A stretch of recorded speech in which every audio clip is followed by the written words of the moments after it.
Viens, frère. Qu'est-ce qui te fait mal? Poitrine, viens. Tu es marié? Ta femme est où? À Manchester. Ta femme est restée? Ok. Frère, les problèmes viennent, ces problèmes-là que tu as reçus, ça vient de toi-même. Parce que tu n'as pas bien marché. Tu n'as pas bien marché. Et là où tu as marché, tu es allé chercher des problèmes toi-même. C'est là où on t'a bloqué. Donc il faut que tu sors de là, là où moi je vois là, toi tu sais de quoi je parle. Mighty name of Jesus, come out!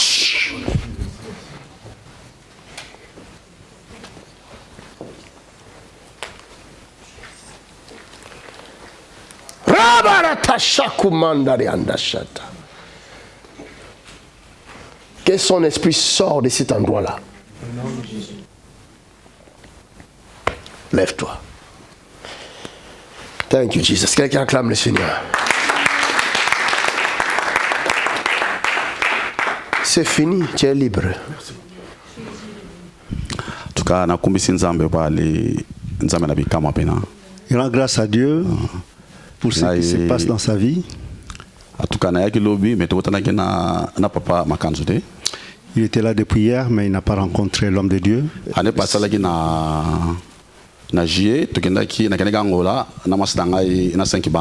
était parti en Angola le mois passé au mois de juillet, l'année passée au mois de juillet.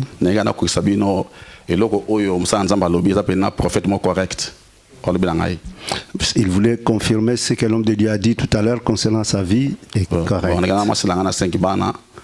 Après, tu as pas nabiso, pas maman nangai, batobi Angola, baebi na centre de Kakwaku. Il était parti avec sa famille en Angola. Après na maslanga to disitaki, maslanga ake na palanga pa yanae. Il avait eu une dispute avec sa femme et sa femme était allée dans sa famille. Nzoka qui porte au moyini à fongola qui pona nazwa likama o neti papa lobi. Ces disputes étaient une porte d'entrée pour l'ennemi dans sa vie. Maslanga kende pana bango, ngai pena ko tambola ngabi tambola na bimaka na fi moko boye. À travers camarade moi ngai na. Et pendant que sa femme était retournée dans sa famille, lorsqu'ils étaient en Angola, lui, pendant ce temps-là, bon, il passait de bon temps avec une fille, une jeune fille. Après, tant que Zongi en Angleterre, 2 semaines après, à son retour dans son pays, en Angleterre, il a connu ces changements dans sa vie, dans le sens négatif. Hernie,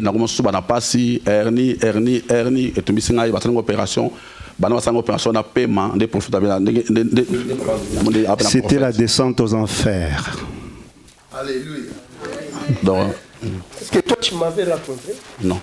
Tu m'as raconté ton histoire? Non. Il y a un salinga pena que na Nzambe que papa oza bena Nzambe pena. Voilà. Il confirme que c'est vraiment un homme de Dieu parce qu'il a relaté exactement ce qu'il a connu comme situation. C'est pourquoi, est-ce que ça fonctionne? C'est pourquoi le diable n'a pas voulu que tu arrives ici hier, au point de te voler le portable où il y avait toutes les coordonnées. Où il y avait l'adresse ici. Au point de lui voler le portable. Mais grâce soit rendue à notre Dieu. Amen. Alors, comme tu as compris, le Seigneur vient de te parler.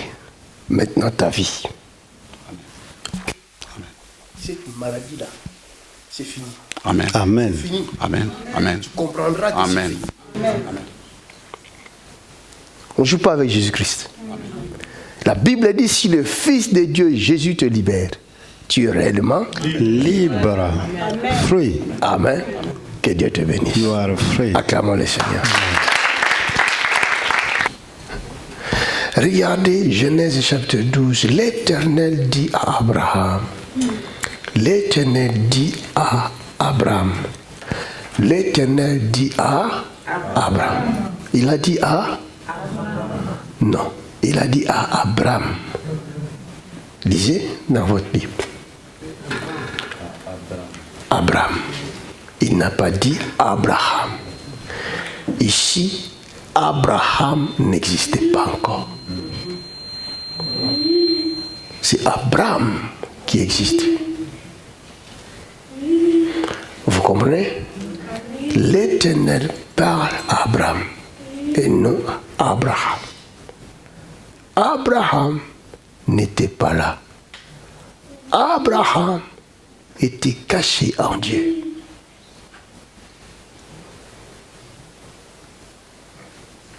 Vous comprenez? Abraham était caché en Dieu. Abraham n'existait pas encore là, mais il était en Dieu. Dieu s'adresse à Abraham. C'est quoi le phénomène? Je vais vous montrer. Regardez.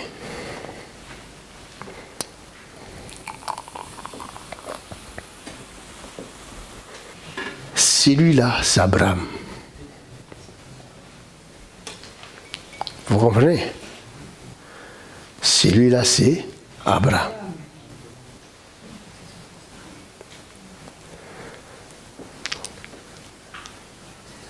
Abraham, mais voici Seigneur.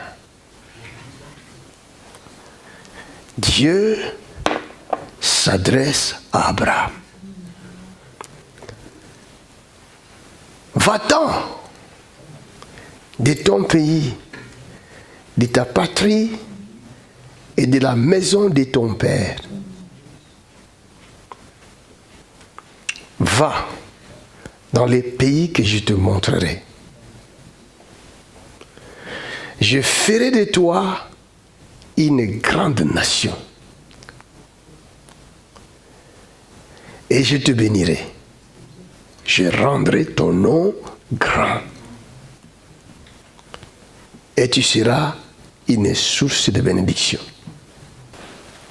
Je ferai de toi une grande nation. Et je te bénirai. Est-ce qu'il a dit je te bénis? Hein? Je t'ai béni. Mais pour l'instant, tu n'es pas béni.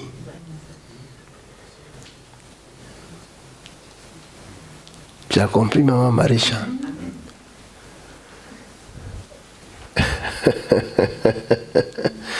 Beaucoup de gens viennent à l'église, ils ne sont pas bénis. Beaucoup ont reçu Jésus comme Seigneur et Sauveur, mais ils ne sont pas encore bénis. Ils sont dans le processus de la bénédiction, mais ils ne sont pas bénis. C'est pourquoi vous remarquerez ou vous remarquez que il y a beaucoup de touristes spirituels qui n'ont pas de lieu sûr pour adorer Dieu. Aujourd'hui, il est ici. Demain, il est là-bas. Après-demain, il est là-bas. Après-demain, encore, il est là-bas. En un an, il peut finir 10 églises. Après, il se fatigue, il reste à la maison. Ça, ce n'est pas l'attitude de quelqu'un qui est béni. La personne bénie est une personne stable. Vous comprenez? Amen.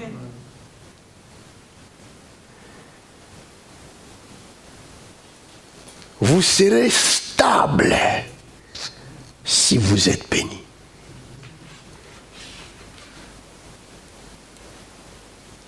Vous réussirez si vous êtes béni.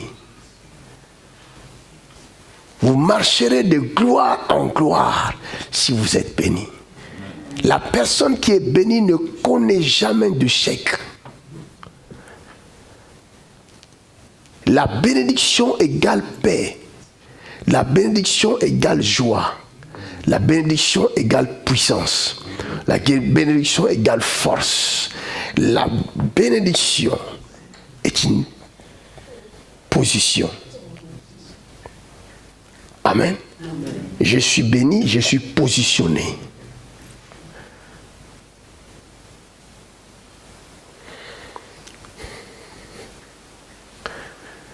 Cherchez la bénédiction. Cherchez la bénédiction.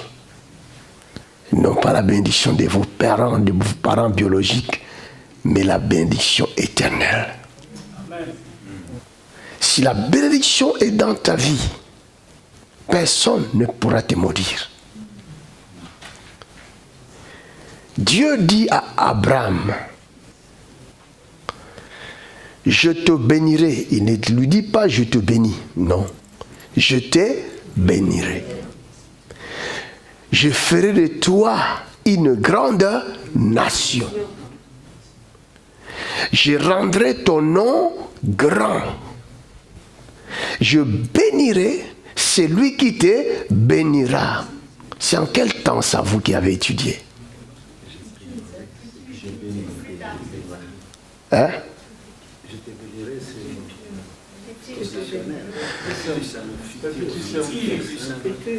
C'est le futur simple. Amen. Je te bénirai. Je bénirai celui qui te bénira. Vous comprenez? Je ferai de toi une source de bénédiction. Je ferai, toujours je ferai, mais je ne l'ai pas fait. C'est-à-dire, je peux aussi changer. C'est-à-dire, je peux aussi arrêter le processus. Je ne l'arrêterai pas à une seule condition. Là intervient le conditionnel, n'est-ce pas? Quelle est la condition? Qui a la bonne réponse? Quelle est la condition? Pour arriver à la bénédiction, quelle est la condition? Obéir. Alléluia. Mais obéir en quoi? À la parole de Dieu. Et que faire alors? Qu'est-ce que la parole de Dieu dit? Si tu fais ce que je te dis. Qu'est-ce que je te dis? Sors! Sors de la maison de ton père. Sors de ta patrie. La maison de son père, c'est ça. Qui est à l'intérieur. C'est ce qui est à l'intérieur. Il faut sortir.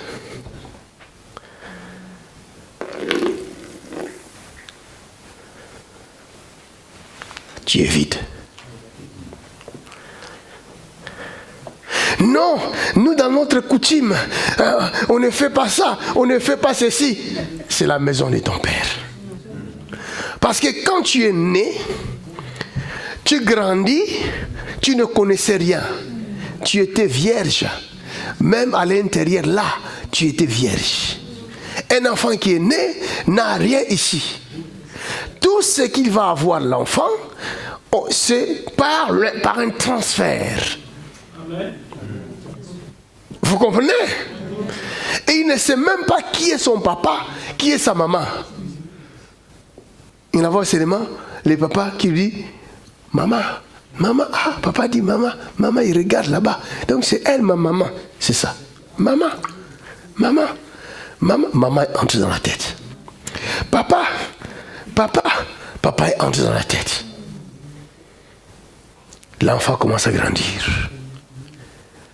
Tout ce qu'il reçoit dans sa vie, c'est ce que ses parents, ses frères, ses sœurs, l'entourage lui communiquent. Il reçoit. Il reçoit. Il reçoit. Il reçoit. Il reçoit. Vous voyez, à l'école aussi, on lui donne. Il reçoit les maths, le français, la philosophie, le Après, les amis aussi lui donnent. Il reçoit les copains, les copines, Internet aussi, Facebook aussi.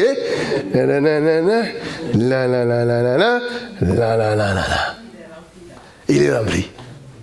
Maintenant, Abraham, je ne peux pas te bénir avec ce que tu as là. Je te bénirai à une seule condition, que tu sortes de ta patrie, de la maison de ton père. Vite ta tête. Sors, Abraham. Vous comprenez? Abraham, quand Dieu lui a parlé, il n'avait que 75 ans. Pendant tout ce temps-là, de 75 ans à 99 ans, c'était le processus de se vider, de sortir.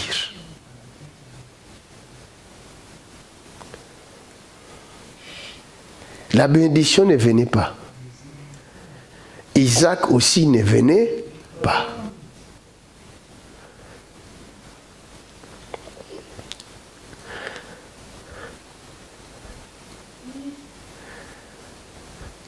C'est Isaac qui était la source de cette bénédiction. Mais il ne venait pas. Pourquoi? Parce que des 75 ans jusqu'à 99 ans, Abraham s'est battu avec sa chair.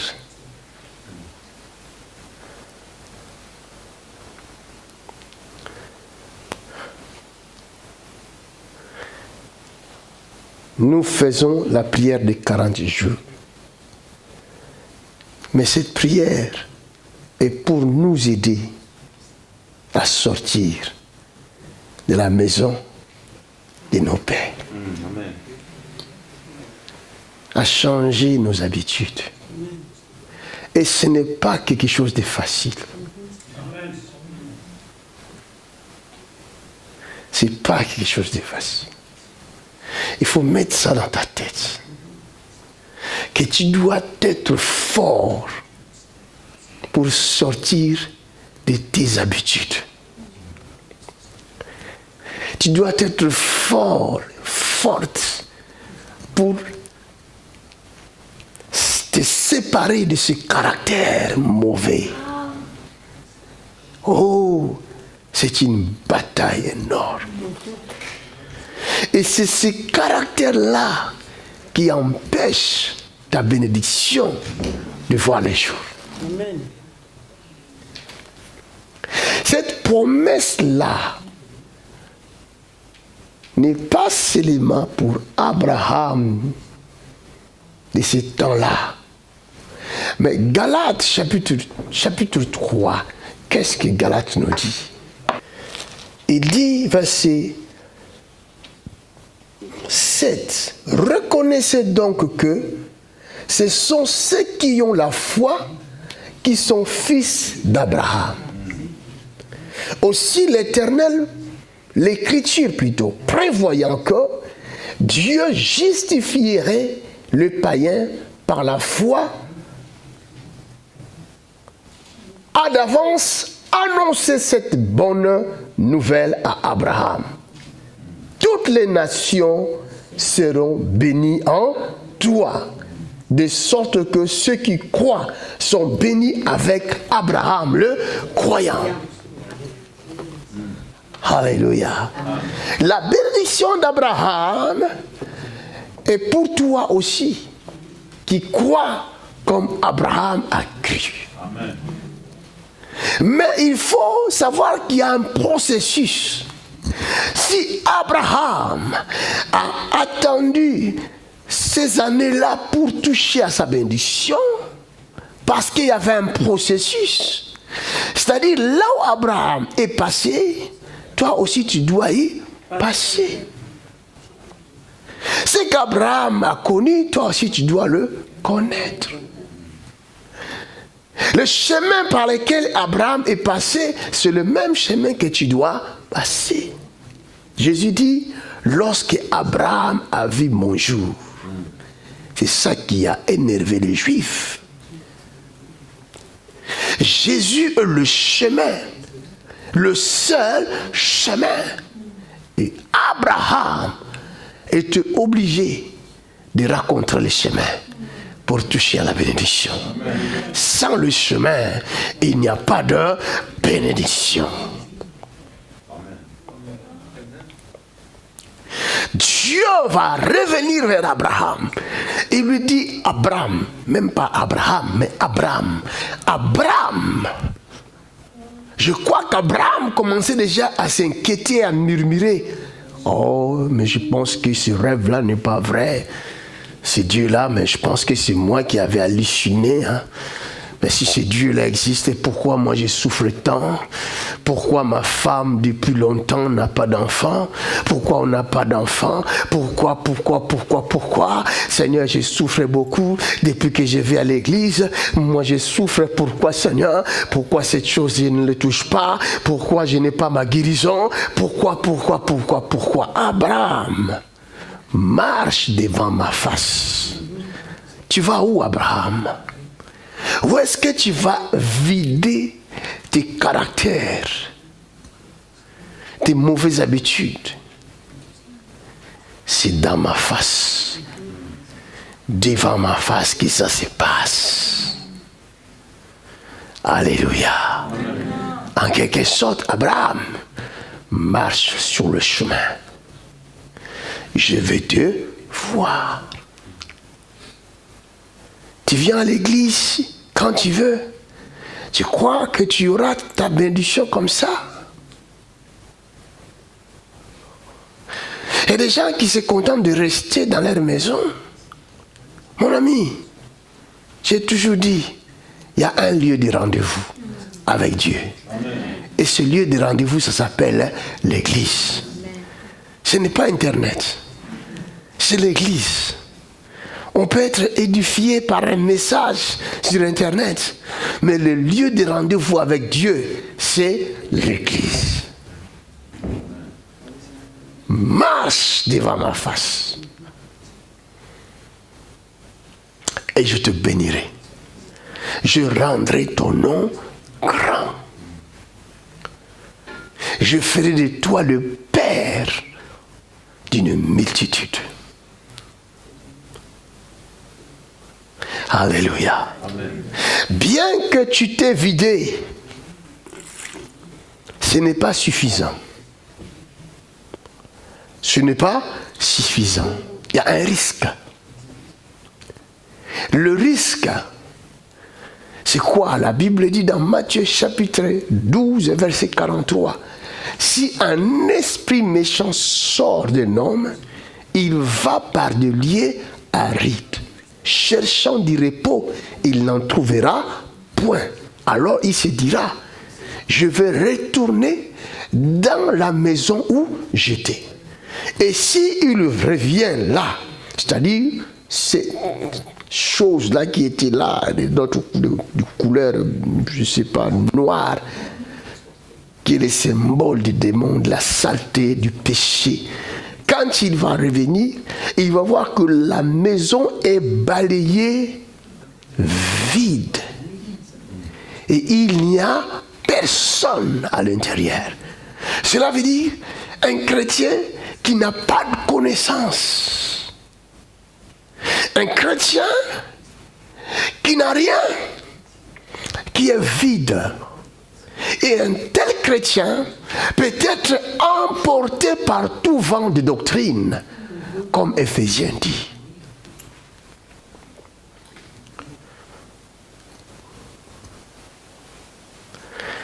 Quelqu'un t'amène un enseignement erroné, tu l'avales. Parce que tu es vide. Tout ce qu'on va mettre là, ça va entrer. Parce que tu es vide.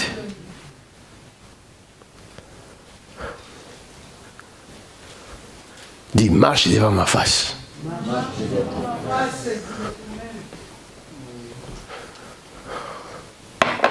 Je te bénirai, Abraham. Tu es sorti de la maison de ton père, c'est bien. Tu t'es vidé, c'est bien. Mais ce que tu dois faire pour que je vienne déposer en toi ma bénédiction, ce que tu dois faire, c'est dans Jean chapitre 14, 21. Celui qui a mes commandements et qui les garde, c'est celui qui m'aime. Et celui qui m'aime sera aimé de mon Père. Je l'aimerai et je me ferai connaître à lui.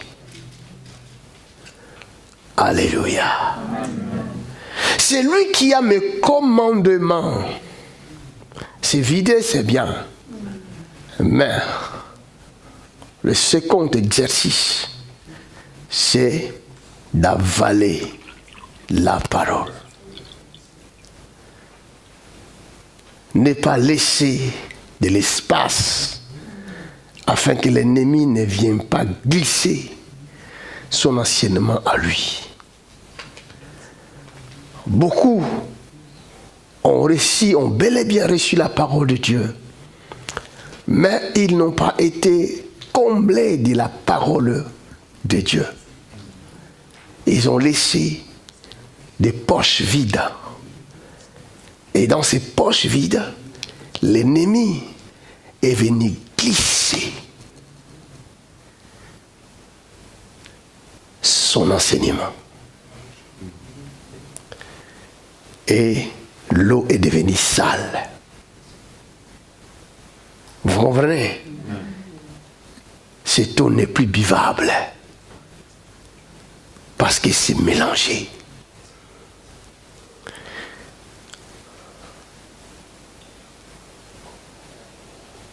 C'est lui qui a mes commandements, qui le garde.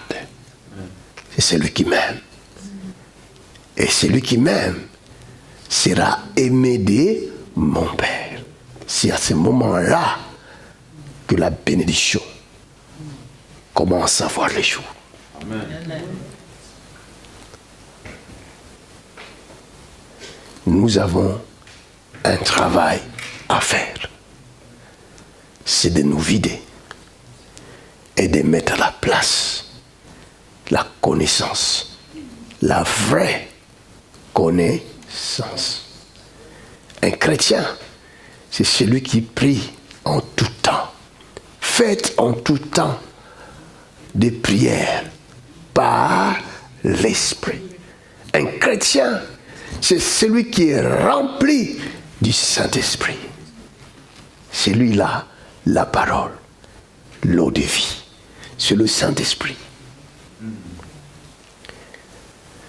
Un chrétien qui n'a pas le Saint-Esprit n'a pas Dieu. A le nom seulement, mais il n'y a pas Dieu. Et si vous avez Dieu, vous avez la bénédiction. C'est quoi la bénédiction? C'est la parole prononcée par l'Éternel en ta faveur. Quelqu'un acclame le Seigneur.